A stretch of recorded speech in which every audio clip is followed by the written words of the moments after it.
Good evening, everyone. I welcome you to the webinar series in the phase two of Solar Decathlon India. I'm Yashima Jain and I'll be moderating your session today. So we'll be doing a series of fun and non-technical webinars in the phase two of this competition. And I hope you all enjoy this and are able to make the most of it. Now, first, I would like to thank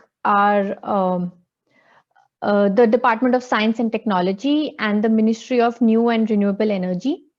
I would also like to acknowledge the support of the sponsors and affiliates of Solar Decathlon India.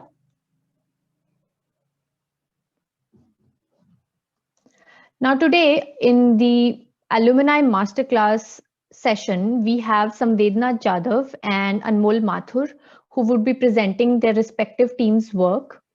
First, Samvedna Jadhav, who has done her master's from BNCA and now runs her own practice in Pune and has also joined the Singhad College of Architecture as assistant professor. And she was also a part of the team from BNCA in the US Solar Decathlon 2018. Next, we have Anmol Mathur, who completed his MTech in Building Energy Performance from CEPT University and now works with CARBS and runs his own practice as well. He was a team lead from CEPT University for the US Solar Decathlon in 2019.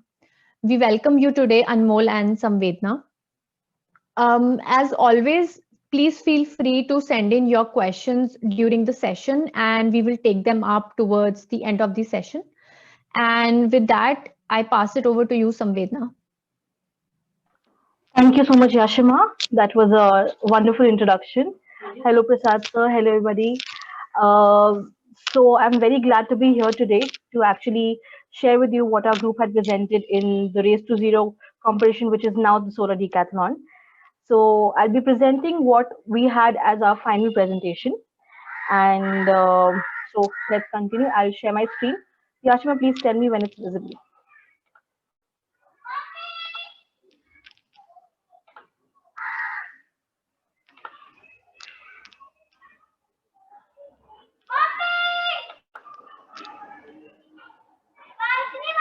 Okay, is it up?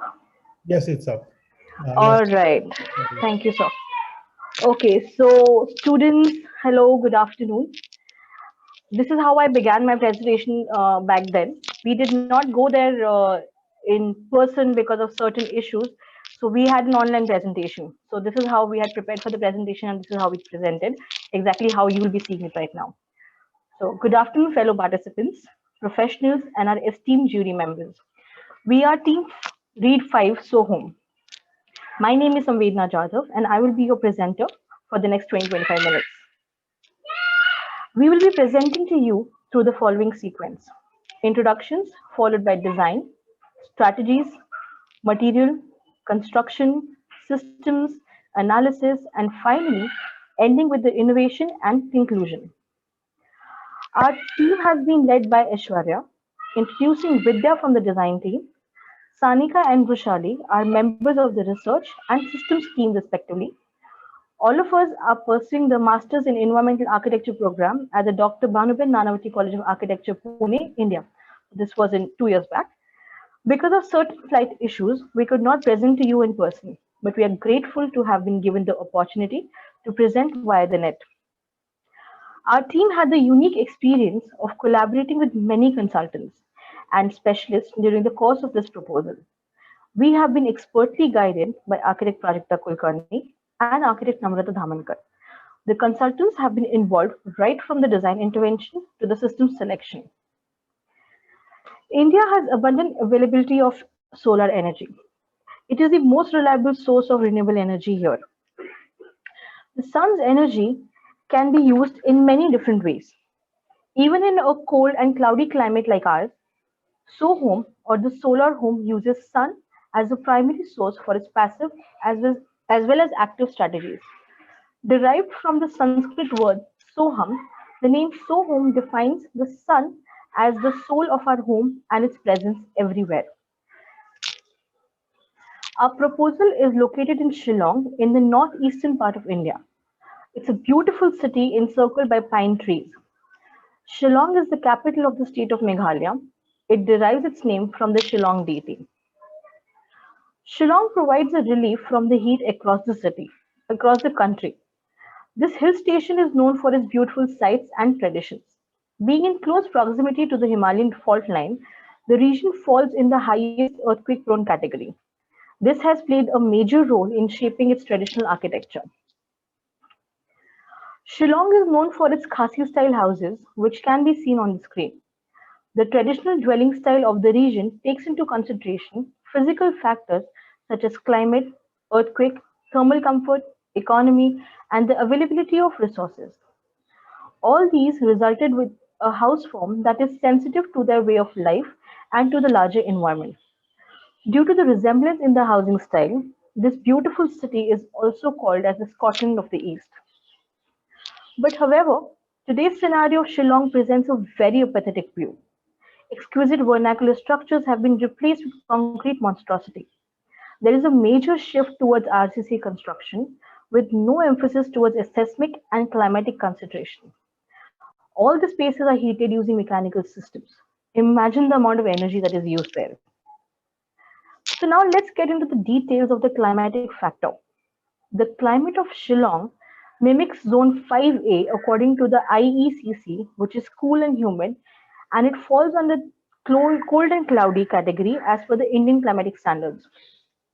The temperatures in the winter fall as low as 4 to 5 degrees Celsius, which makes heating a priority, and humidity becomes a factor of discomfort during the monsoons. The average annual rainfall is about 2000 mm. After studying the psychrometric chart for Shillong, we realized that the comfort persists only for about 30% of the year. It further emphasizes that heating is important.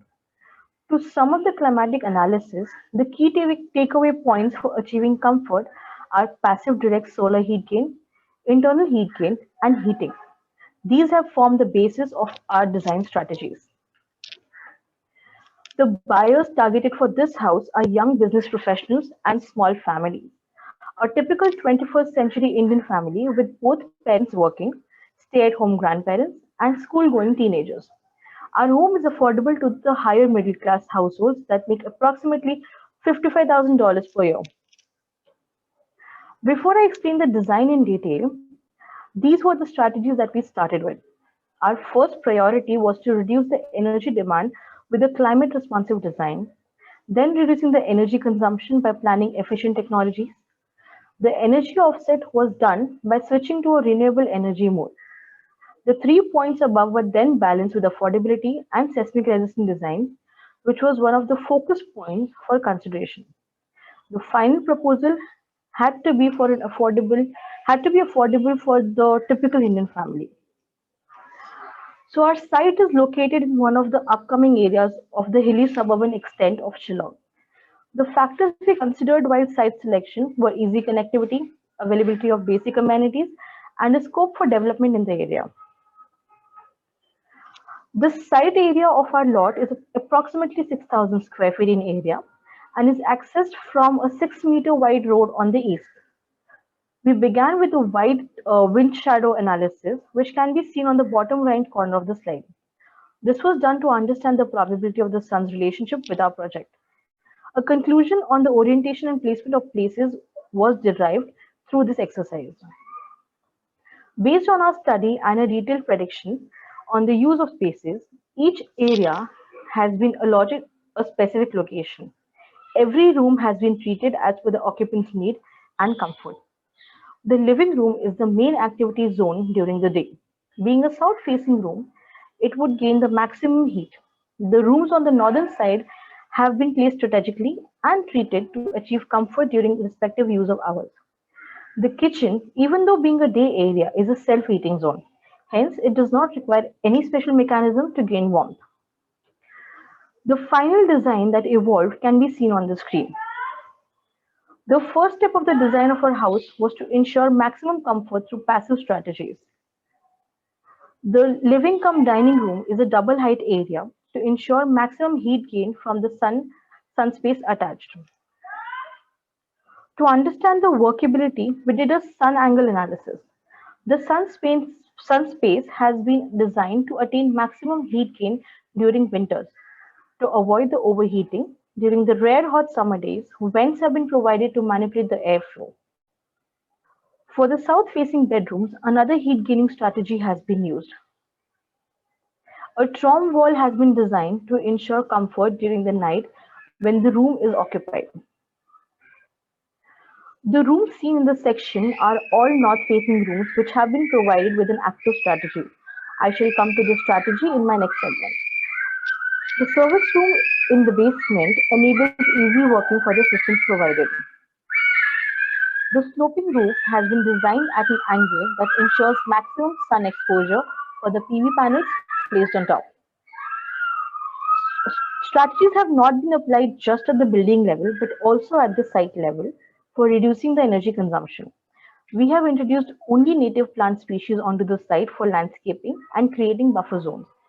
To shield the house from the winter winds, we have planted Albizia species as the windbreakers in the northeast side of the plot. Our paving is entirely stone-based to ensure maximum heat gain at the site level. One very important factor that we picked up from our research is the fact that our ancestors have incorporated earthquake safety measures in the designs of their houses. All traditional houses located all over the Khasi Hills have adopted the post and beam construction, which is the same concept that we have used for our proposal to ensure earthquake safety. The entire load of the roof is carried by the wooden beams, then transferred to the wooden columns onto the ground below. The roof is inclined in order to respond to the wind and the rain. We have used Meghalayan pine as the primary construction material for our proposal, as it is readily available and comes certified from a sustainable forest. It makes the construction lightweight and encourages employment amongst the local artisans. What we see here are the vertical posts that form the base of our substructure, and upon which these horizontal bands are placed. These in turn are supported by the struts. We have provided cross bracing for maximum stability, and they also add aesthetical appeal to the facade. The typical substructure wall detail indicated here shows the use of thermal insulation boards along with a moisture barrier amongst other materials. This has been introduced specifically to avoid damage due to excessive vapor content. By using insulation on the floor, we are reducing the heat loss through the floor.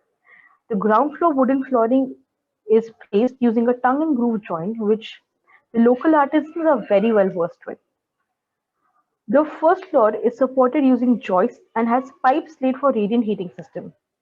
The finishing is timber flooring, whose detail is the same as the one on the ground floor. Double glazing on the windows and added insulation for the walls have been used to ensure minimum heat loss from the vertical facades. Gutter from the sloping roof has been connected to the rainwater harvesting tank for collecting the rainwater and for further use in the house. These are certain visualizations of the details that I've already explained in the previous slides. This is the roofing, the wall, the flooring. The sun's radiations have two parts to it, the heat and the light. The heat factor is considerably low in Shillong, hence we could not use solar water heaters. However, from our radiation square analysis, we concluded that the radiations received on south facade and the horizontal surface are strong enough for the solar PV panels to perform very efficiently. The PV efficiency achieved for our cloudy climate is about 60 to 72% on an average basis. The energy generated is 1.5 times the energy required by the household. This excess energy is traded off with the government in exchange of phenomenal subsidy in a system called the net metering system. This system is currently operational in only 2 states of India, making this an innovative proposal for Shillong. Considering the average subsidy rate for India, the payback time for PV installation is about 1 year. All the systems provided henceforward are all working on the energy produced by the PV panel systems installed. So the radiant heating systems have been provided in the rooms on the north side and intended to be operated during the night hours. The system is also proposed in the family room to encourage family bonding time, which is slowly losing its importance due to the hectic work schedules. We prefer the radiant heating systems as it evenly heats up the space as compared to forced air heating systems. Since solar water heating system was not possible for our location, we opted for a cheaper and an efficient heat pump system to heat the water required for radiant system as well as for domestic use. The hydro-pneumatic pumping system is used to facilitate the domestic water pumping needs of the house as well as for the radiant heating. So the multiple systems in place on the site can be seen on the slide. The fresh water from the municipal line is utilized for the radiant heating system and domestic use. The water collected with the rainwater harvesting system is utilized for the flushing needs. The wastewater generated is treated using the phytorate treatment plant and further reused for landscaping. So this also makes us a nearly water zero site. Openings have been provided across the house to enable cross ventilation. This is ensured by using exhaust fans in strategic locations to create pressure areas. Based on our calculations, the entire annual water demand for flushing is being met on the site from the rainwater harvesting tank. Throughout the interior space, you will find appliances that are stamped with Energy Star seal of approval to minimize our energy consumption. All the interior material and color choices were made in order to help create a light and airy atmosphere, bringing in the openness of the outdoors to the indoors. We ensured that all of our material contain low or no VOC so as to ensure healthy interior environment. Of course, for any project to be truly successful, it needs to be built on time. It was important that we deal with every factor that might delay the work and increase our energy consumption on the site directly or indirectly. For example, the excavation period has been kept clear of the monsoon season to avoid unnecessary energy needed to pump out the water collected in the pits post the rainfall. The cost of a conventional house would have been USD 1,13,200 versus our proposed home that is USD $84,000, which in Indian is about 55 lakh rupees. So this is significantly lower and definitely a lot more affordable. As far as the innovation part of the project goes, we have proposed a natural water treatment plant for the wastewater of the household. This system does not need any energy and is very easy to maintain. The system has been installed in a couple of projects in India and is working very well. Also, it's very aesthetically pleasing. The base case we have considered is a conventional house. We have made a significant amount of saving when it comes to comparing between a conventional design and our design. A regular CFL versus LED, boiler versus heat pump, regular appliances versus Energy Star rated products, and mechanically induced heating versus radiant heating. Compared to a conventional house, our house is using only about 1/4 of the energy. So each and every design goal that we had set for ourselves in the beginning has been very efficiently achieved, which ensures user satisfaction. We are generating a lot more energy than we need and are trading it off, proving that we have taken our design one step ahead of the net zero energy design goal. After all of these considerations, we feel that our design can be easily realized. Here are some interior views for you to get a feel of our project. The views are of the most active area of the house, that is the living room. We also had a walkthrough, but there's a file is corrupt, so I can't play it for you right now.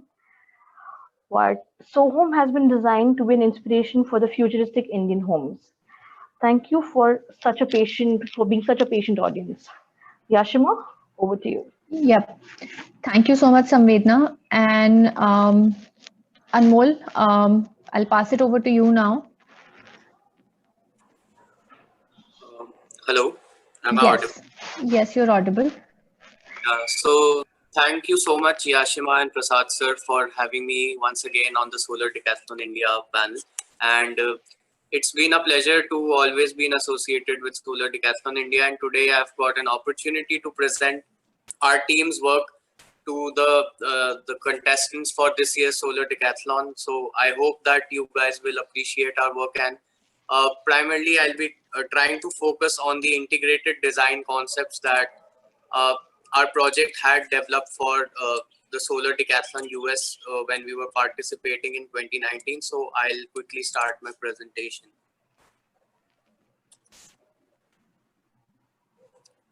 Right. So our team had participated in the mixed-use multifamily housing category, which is very similar to the affordable housing category this time in Solar Decathlon India. We were a team of 18 students from CEPT University's MTech in Building Energy Performance. And obviously, we were being guided by Professor Prasad Vaidya at that time. The target or the subject of our project was essentially focused on the affordable housing category, which comprises of 60 to 70% of India's population's need. The typical income bracket falls between 4.5 to 9 lakhs per annum, and this is the most important segment of the Indian housing sector. So essentially, the need is to be economic, at the same time provide a better environment, access to thermal comfort, and socially be more equitable. The current housing scenario, as we all know, falls short of 48 million houses, which has been pledged by 2022. The government offers various subsidies on the interest rate. However, the focus is only on the quantity and not the quality of these homes. And essentially, if the business as usual construction proceeds, then 400 times energy would be increased in 2030. So our vision was to provide livable spaces to these homeowners with a better thermal comfort, which we had applied through cooling as a service, affordable and abundant energy, reduced operational cost, and we took it a step ahead to provide them post-occupancy personalized assistance. We wanted to create an impact through our project, so we targeted the most prevalent climate zone in India, which is the warm and humid climate, and it exists for around 60% of the Indian cities. So we wanted to create more like a prototype that could be replicated in all of these cities. To come down to our site selection, we had chosen Tamil Nadu as our subject because it has been experiencing the highest urbanization. It falls in a warm and humid climate, and according to the international climate zones, it is a 0A climate zone. Near Chennai only, there will be around 6 to 7 more satellite towns that are coming up with affordable housing projects. And if this solution that we are proposing is applied, then 1.2 million families can benefit. We collaborated with architect Ashok Bilal and Mahindra Life Spaces to develop the second phase of their already ongoing project in Avadi, which is a town near Chennai. And we developed the second phase of housing for them, which is a 4-acre site, in order to demonstrate our project, our prototype. Again, coming back to the fact that we wanted to make a scalable impact, we went ahead and developed a prototype that could be replicated on different sites, essentially which was comprising of 1 BHKs or 2 BHK apartments. The block was designed to be 5-storied, where the ground floor could have been either a retail, a parking lot, or again houses as per the demand of the site. The rest of the 4 floors would have been again residential. Now this prototype could have been replicated in different fashions, so we tested its performance in all the orientations, and we found that a 20-degree deviation to the east-west longer axis would have been ideally the best orientation, and in different sites this prototype can be applied. As Solar Decathlon always focuses on these 10 contests, essentially these 10 categories are essence of any design which focuses on both the engineering aspects to the affordability, to the market potential, and the aesthetics. So we started to focus on each of them individually and then combined all of that together. Our process started with analyzing the climate, where we understood that high humidity was the biggest challenge, but it was blessed with very high wind speeds. So mixed mode ventilation for thermal comfort would have been the appropriate choice. Digging deeper into the climate analysis, we were able to identify different wind speeds and wind patterns for different months, and then identify our ideal strategies, and also identified the period of the year which was most harsh and required a lot of shading. We began our design with a pre-designed simulation, testing different iterations of massings to be able to arrive at the most optimum massing in terms of both thermal comfort and energy performance. We compared our design with 2 other options and the existing design that was proposed for the MLDL housing, and we found out that there were 2 strategies. One was to reduce the exposure to the solar heat gains. The other was to increase natural ventilation. And with all of these strategies, we were able to reduce our energy consumption by almost 12%, which we now will optimize further in the upcoming stages. The other aspect that I mentioned was natural ventilation, which is very important to provide thermal comfort. So we designed some physical fluid dynamics test on our prototype, which was done through a water table, and we analyzed how much ventilation we are able to improve. So this is one of the glimpse of how this physical simulation was done, not using a computer, but an actual water table. We were able to design our windows and openings. The next step was to optimize the construction envelope of these dwelling units, where we tested a lot of options. And finally, we were able to filter out a few based on their energy performance. At the same time, the construction cost, because in an affordable housing, both of these aspects had to be taken into account. So we had opted for the red option that was selected for our further simulations. Then again, we went back and optimized the structure of these dwelling units, because affordable housing has to be very tight on construction, and a lot of repetition or modularity will make things even more affordable and sustainable, which is why we had opted for a grid like this, which is more modular. The construction was chosen with shear walls and flat slabs that actually increase the construction time. Following this, we had introduced some wing walls on our design in order to maximize the natural ventilation, and place our air-conditioned bedrooms in such a location that they were receiving the lesser heat gains. Again, we optimized our design now with the wing walls, and we increase the access to natural ventilation through these strategies. So all of these projections that you have now been seeing on the design were introduced to increase the natural ventilation.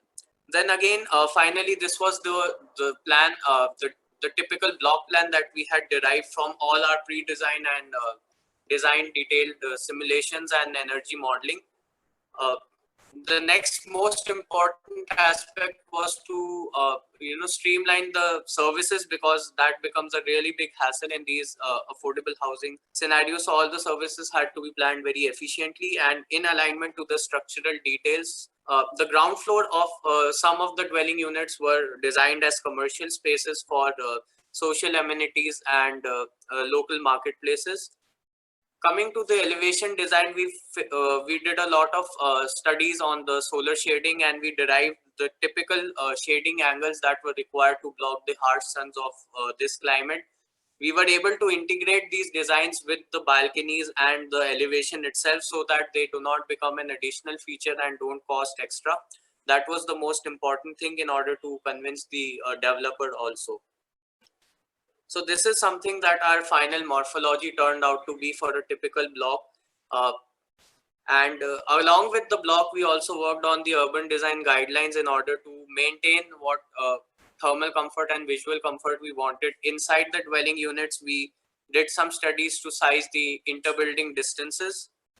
And finally, we were able to come up with this with this site plan, which achieved the same FAR, increased the efficiency with more number of dwelling units, and also our ground coverage was optimized. So not only from the aspects of energy performance, thermal comfort, but also from the metrics of economics, we were able to optimize our master plan. And the red ones are the blocks which had ground floor as commercial, and the blue ones are the ones which have stilt parking.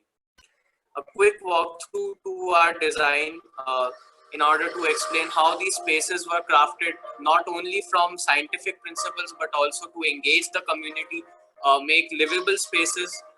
All the courtyards and corridors were activated with these kinds of design elements. The best thing that we had proposed were the solar PVs, which were acting like a shaded terrace, so that terraces can now be activated and people can use them more effectively. All the shaded walkways provided a really nice aesthetic to the commercial blocks, along with the reduced heat gain. And at the same time, the design was trying to integrate both the built and the unbuilt with these common spaces.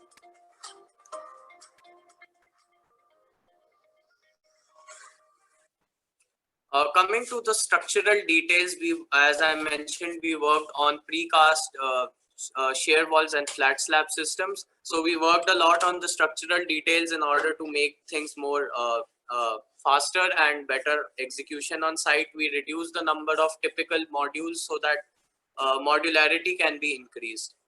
Working towards our renewable energy, we had sized our solar PV in order to get a net positive on energy campus. We had worked on a RESPO scheme, which is a renewable energy service scheme, where a third party installs the solar PVs. So essentially, the tenants or the homeowners do not bear the capital cost. It's a third party which invests into the capital, and in return, they get the benefit from the electricity they sell on the grid. As I mentioned that we were able to achieve a net positive on solar energy, we were also able to optimize the peak loads in order to generate more each and every month. Now coming to the aspect of thermal comfort, because of a hot and humid climate, it's very tricky to deal with the comfort scenarios. So we went back to the standards and understood how a combination of wind speed and relative humidity along with temperature could have improved the thermal comfort inside the houses. We relied on the Indian model for adaptive comfort, where we analyzed through a lot of surveys that how people typically operate their air conditioners. And we found out that 55% is roughly the time of the year that they operate their air conditioners. And it was our vision to minimize this number to as much as possible only through natural ventilation. So with the design that we had developed, we were able to reduce the air conditioning hours, and we were able to increase the naturally ventilated hours by 24%. Again, we went to the IMAC model for our thermal comfort and designed the air conditioning in a manner that variable set points could give us a better energy performance each and every month. So considering the comfort band, we were able to give the set points for each and every month and design it in a manner that was most energy efficient. We had placed a central VRF system for each and every block and were offering cooling as a service, where the homeowner is only paying for the refrigerant. They are using the initial capital investment of the air conditioning outdoor unit is borne by the developer, and it is included in the construction cost of the dwelling units. For the commercial buildings for the commercial spaces that we had on the ground floor, we also had a heat recovery ventilator to improve the natural ventilation in those units. By introducing mixed mode, we were able to achieve a good indoor air quality that was equivalent to what the outdoor air quality was. So we were releasing all of the indoor CO2 that was generated through mixed mode ventilation. Coming on the daylight, we designed our spaces in order to achieve maximum daylight, and also designed our finishes in order to achieve uniform illuminance level, both from daylight and artificial lighting perspectives. We went a step ahead and understood the impact of energy efficient appliances. Typically in a home, these appliances are not sold, but if one opts for a 3-star versus a 5-star rated appliance, the energy savings would be even higher. On the water cycle, we were able to treat almost 60% of the water generated, wastewater generated on site. And we were able to reduce 45% of the fresh water requirement by just treating on-site rainwater and grey water. Finally, on the energy performance, through all the energy conservation measures, ranging from passive design strategies to the mechanical systems, we were able to reduce 46% of energy, coming down to an EPI of 26 kilowatt hours per meter square. We also compared it with the US HERS rating, because it is essential to give them the idea in their language. For the commercial spaces also, we were able to achieve a lot of savings. We again projected our design for different scenarios where the entire room would be air conditioned, and even after that, we were able to achieve a net positive, where our PV generation was higher than what we were consuming on the site. We tested our design for future weathers also, and we were able to identify our performance till 2050. Coming to the aspect of moisture barrier, we introduced some materials, and lime plaster essentially was done to hold back the moisture and improve the performance of our envelope. Now it is very important to understand from a market perspective what is the demand and how quickly our homes could be delivered. So relying on the precast construction, we could reduce the delivery time from 195 to 97 days. On the construction side, we were able to reduce our construction and also the final selling price of our units by almost 12%, and also with the precast design we were able to achieve this much lower than what the existing design was offering. So we were standing at around 1400 to 1500 rupees per square feet, whereas the existing design was around 1800 rupees per square feet. The innovation in our business model was to enable cooling as a service, where the developer would essentially lease the terrace space to a third party, which would install the solar PVs and also the air conditioning. In return, they will pay a rent, and the people will only pay for the service they are using. So in this manner, we were able to provide a 13% annualized return on investment to the Resco company, and the occupants would have received a 78% reduction in their cooling bills. So this was a win-win situation for all the parties, and these kinds of business models are very helpful, especially in the affordable housing category. Excuse me, sorry for that. The other thing that we also felt was that once these affordable housing units were sold, the most important aspect was to operate them most efficiently, because all these energy conservation measures would fail if the occupants do not operate their homes as per the design. So we went a step ahead, and we designed an application, a mobile application, which was synced with our systems in the house. And we were able to provide all the occupants a post-occupancy assistance on how to operate their mechanical systems, especially the air conditioner. So the app was essentially a platform where people would get message notifications on operating their appliances. With the help of smart meters, they were able to monitor their energy consumption in real time. They would also be able to pay their utility bills, and they will also get maintenance and other support from this app.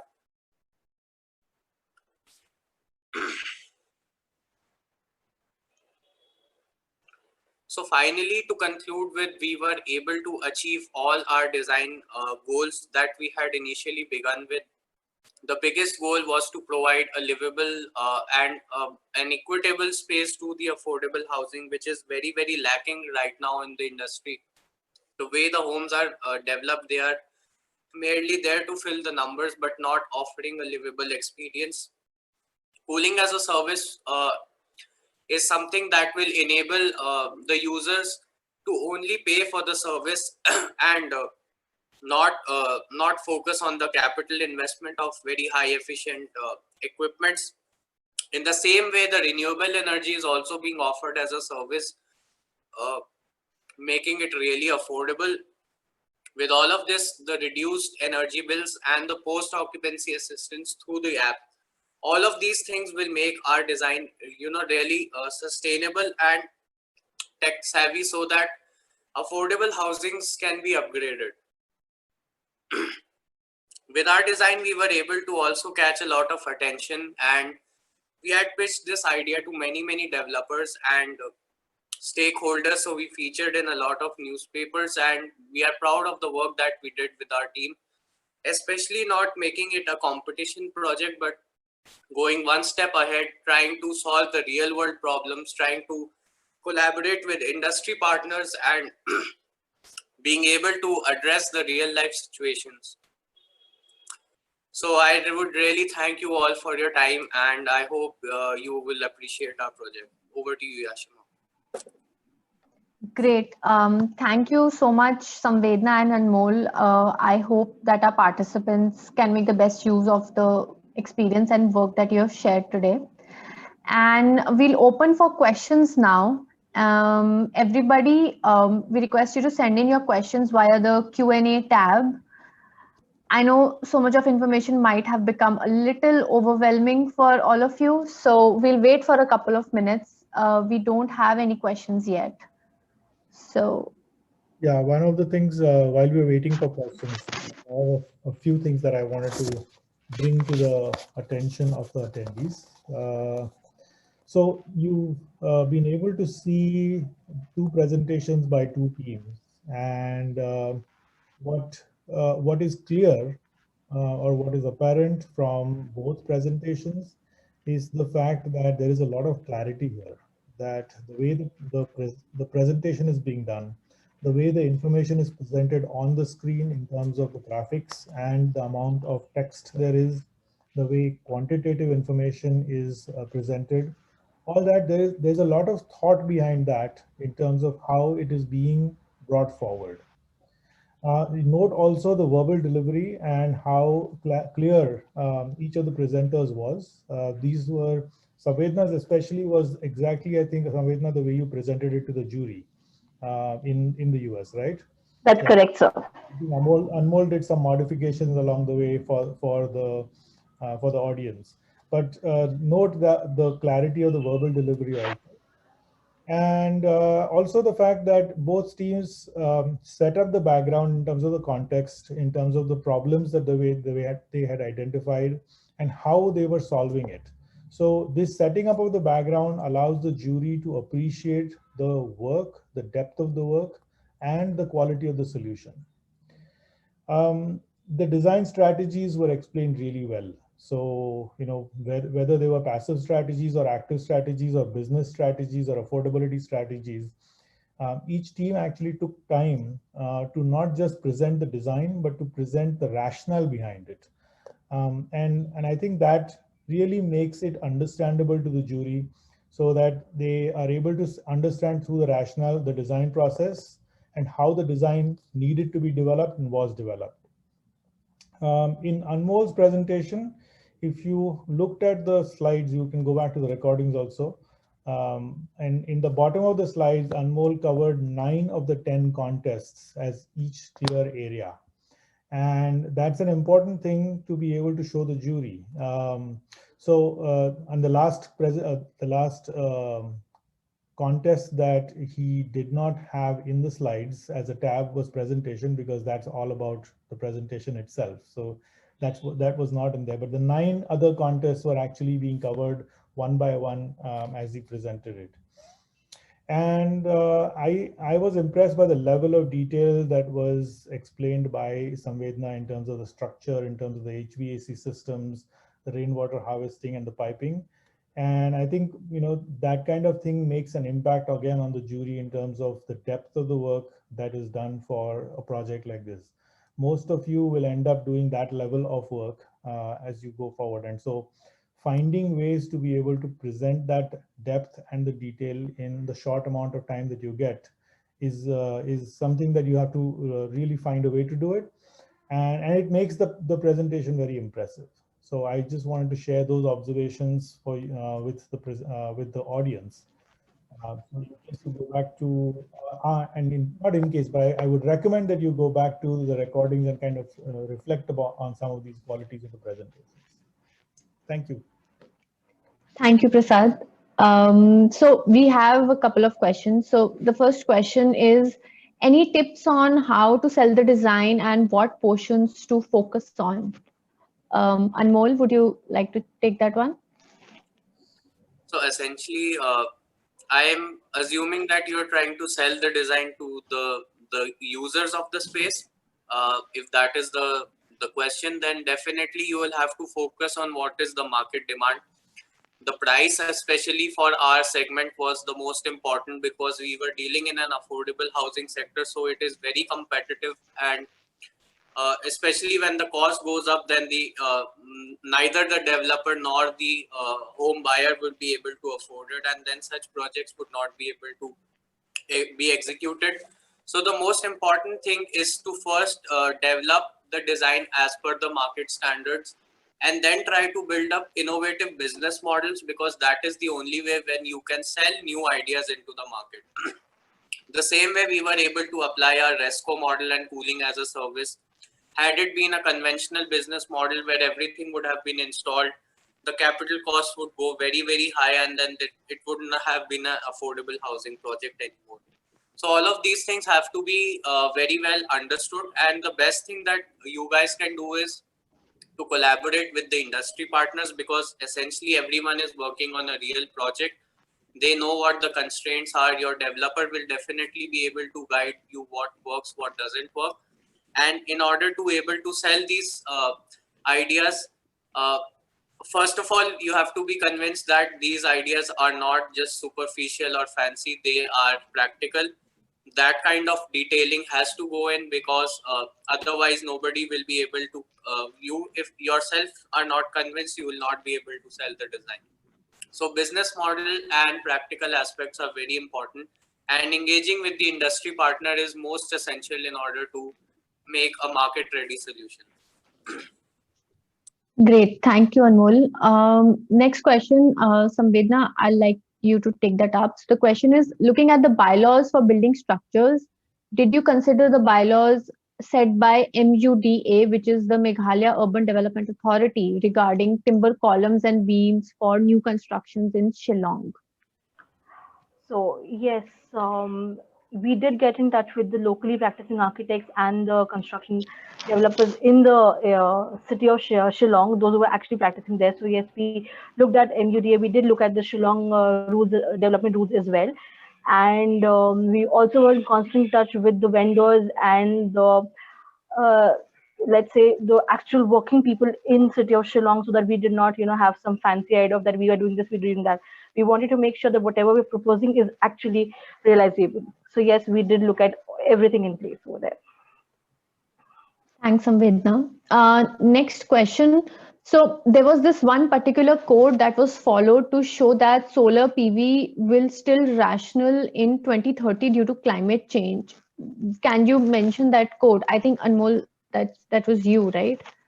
Right. So essentially, we followed a climate model developed by IPCC. They have projections till the next decade, how with different scenarios of greenhouse gas emissions and different global warming scenarios, different global climate change models, how the weather of the particular place will eventually end up in the next coming decades. So we had those weather files accessible to us through one of our industry partners, and we again used our energy simulation tools to simulate the effect of these future weather files on our building's performance.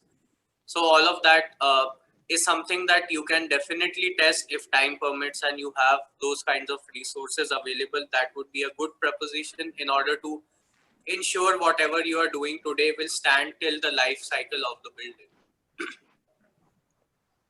Thanks, Anmol. Next question is, since both of the presentations were regarding housing typology, any suggestions that you might have that you might want to highlight for educational institutes, specifically college building, as a typology of a project?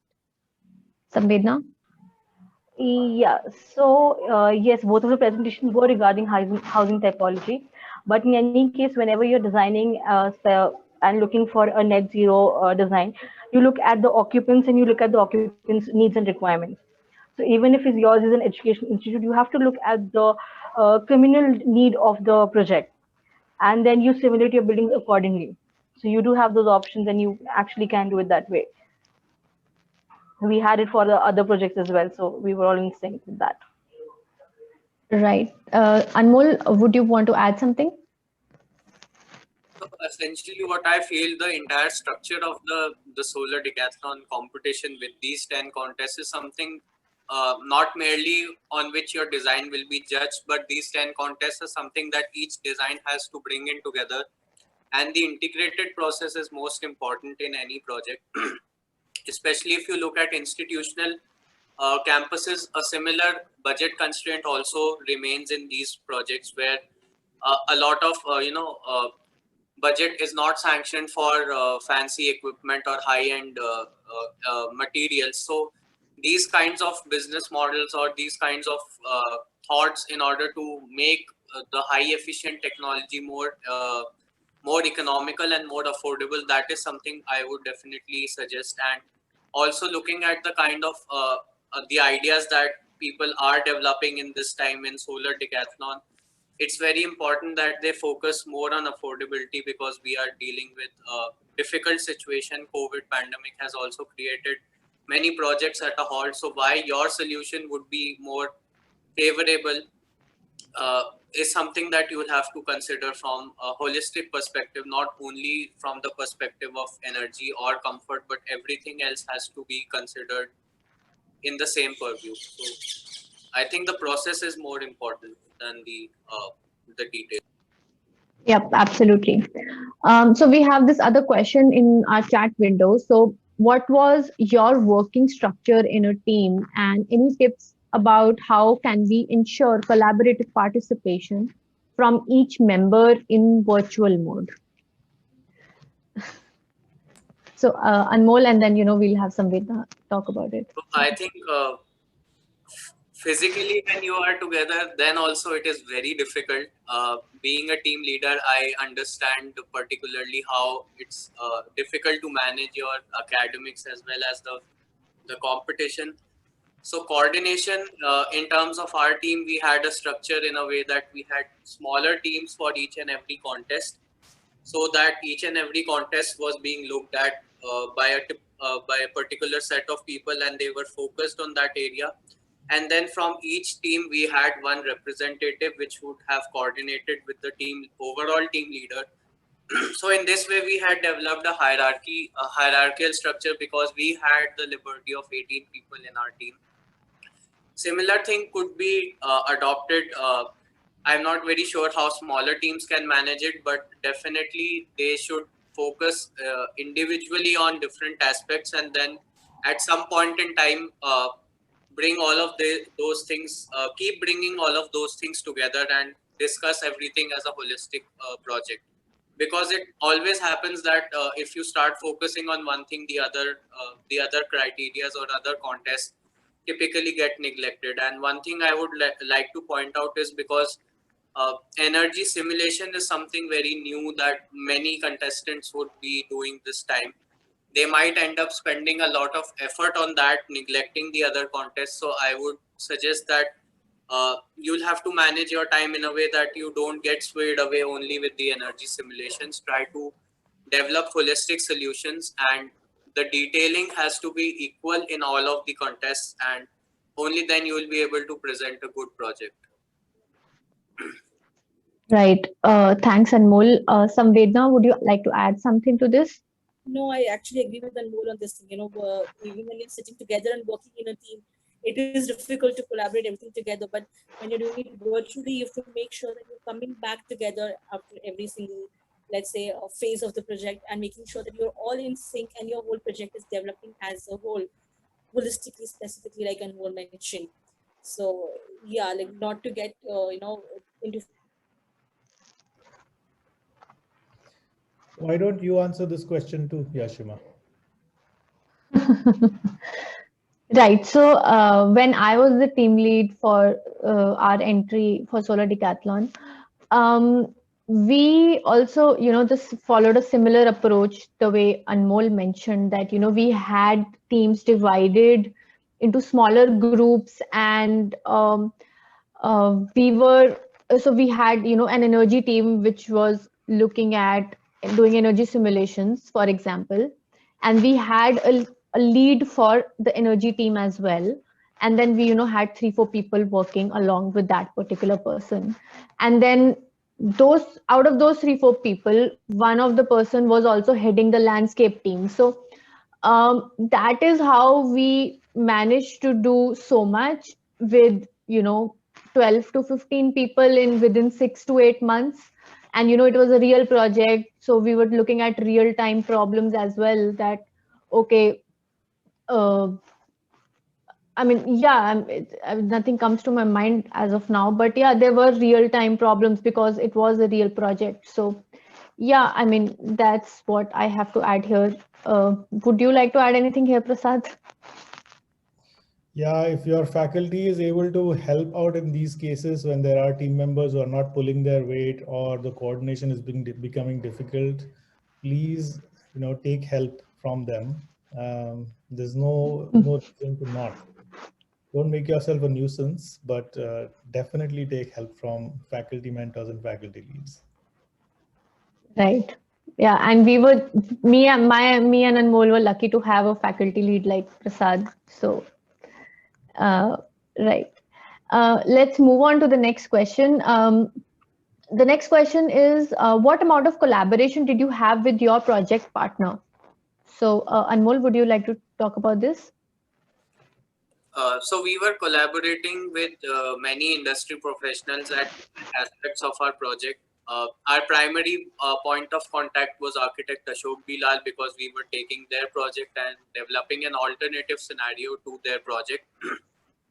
So the collaboration was not very, I would say, one way. It was more like a two-way discussion. We kept presenting our progress to them at different stages. They kept guiding us on the practical aspects and the challenges that they had actually faced on the site. Our interaction with the developer was not that great. We had only a very brief interaction with the developer.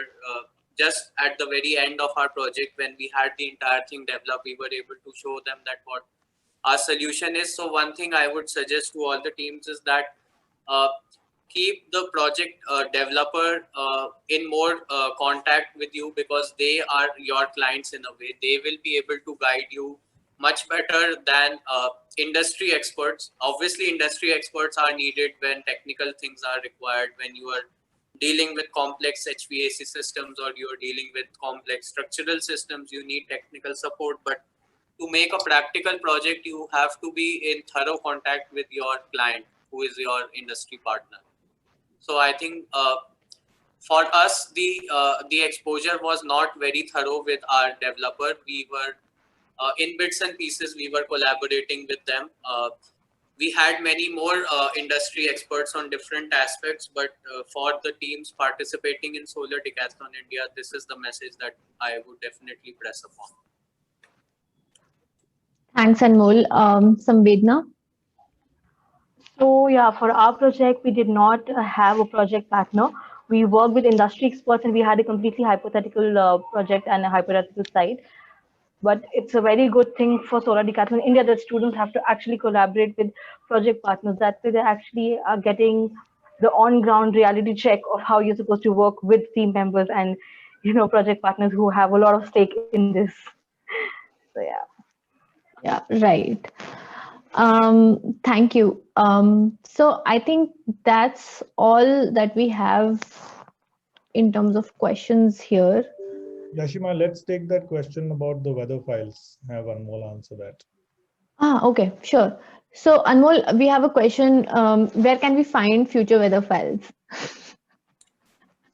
So it's a difficult question. Actually, we had a industry collaboration with one of the experts who developed such kinds of synthetic weather files.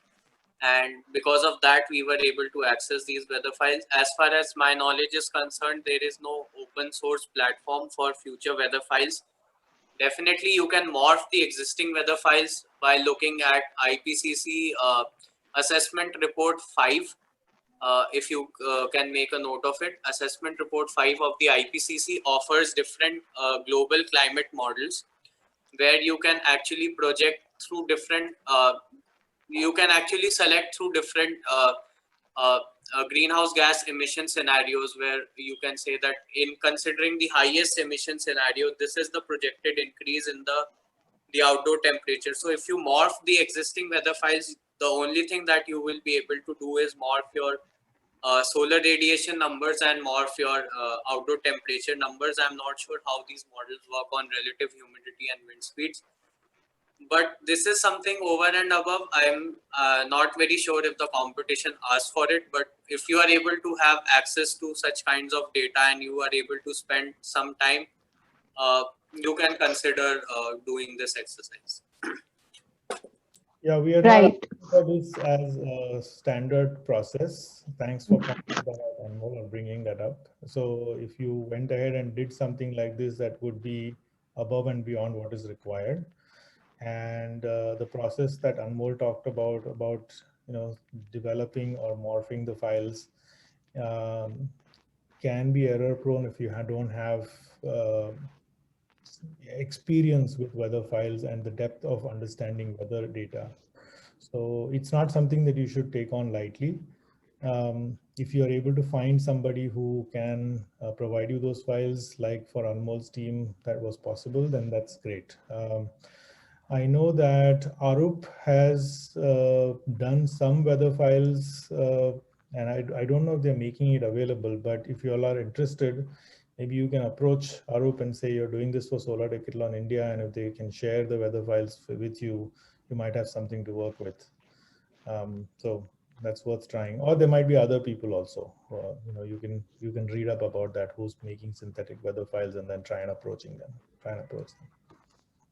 Yeah, so there is also another UK-based study, and they have worked on synthetic weather files, but the weather files are only for the cities in the UK. So not sure how well it would work for India. So yeah, and yeah, so we don't have any more questions. Any last thoughts, Anmol, Samvedna?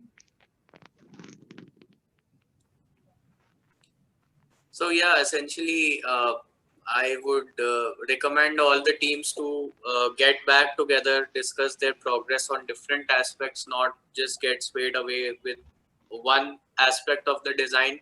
Keep coming back to your industry partners, give them regular updates what your progress is, so that your project is more practical. And the way I see Solar Decathlon as a competition, it's not only a design competition, it is like a real life experience to an actual project, which is very helpful, especially for BArch students and bachelor students to be able to develop their skills. So the Solar Decathlon actually helped our team get a lot of experience with different technical as well as administrative capabilities. We were able to manage our teams. We were able to collaborate with different industry experts, communicate effectively. So not only the technical aspects, but communication, managing things, that is also a part of the competition that you will really, really cherish once the competition is over and you've put all of your attention to all of these things. You will be able to understand the value that this competition brings to each and every one. Thanks, Anmol. Samvedna? Yep. So, like was saying, that's very true. Like even after 2.5, 3 years, me and my team are very proud of what we had made back then and what we had to come up with. The amount of work, the amount of collaborations, the amount of effort we had put into the project.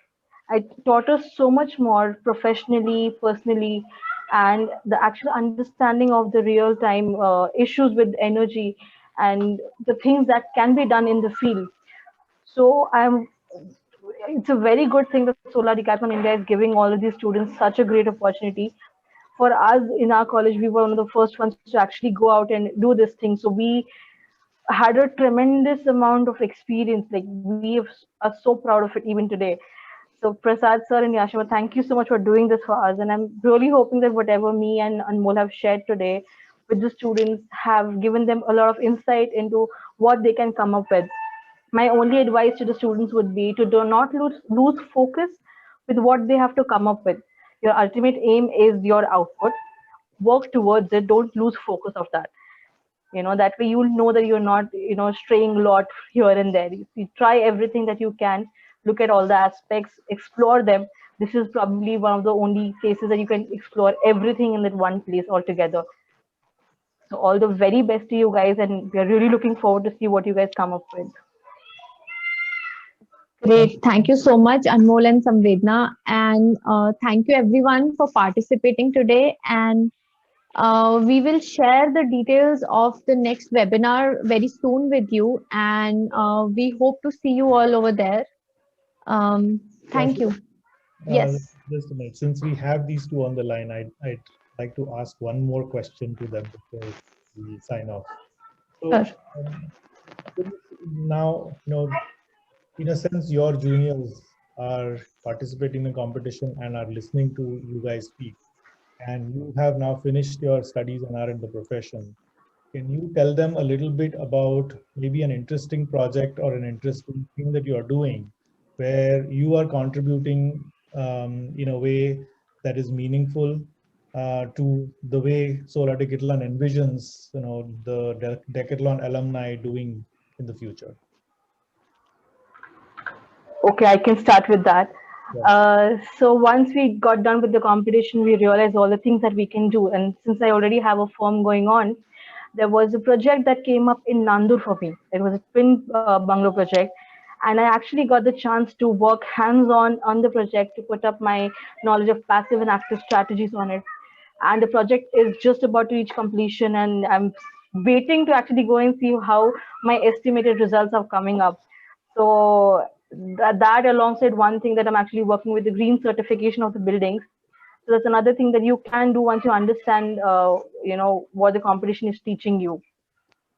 So that's just one life project that I'm sharing with you guys. But yeah, there are a lot of opportunities that do come your way. There are very, very small things that you can grab hold of. Thanks. Anmol? Yeah, so similar to Samvedna, I am also trying to set up my own practice. We are in the initial phases of our careers, and the kind of work that we did for Solar Decathlon has really helped us in our practical projects. So one of the interesting projects that I would like to share is a facade for a library building that is coming up in the campus of Nalanda University. So we had the fortune to collaborate with Vastushilp, Professor B.V. Doshi's firm. And this is the first time even they are exploring an integrated design process, working with environmental analysts. So we are working with them to and fro through the design of the facade. Initially, we were just engaged to assess the daylight performance that a typical conventional green building consultant offers, but we went ahead because the kind of experience we had in Solar Decathlon never kept us on a single point of mind. We always kept thinking about all the other aspects together. So we took the onus of designing the facade from both the aspects of visual comfort, thermal comfort, and constructability aspects. So these kinds of learnings that we had from the Solar Decathlon actually help us bring a lot of value into the real life projects that we are doing for real clients and are for projects that are very prestigious. So I really hope that the kind of experience that others that you guys will get from the competition will help you in your profession.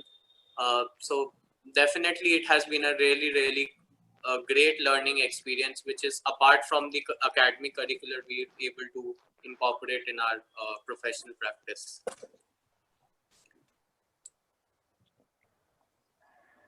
Great. So,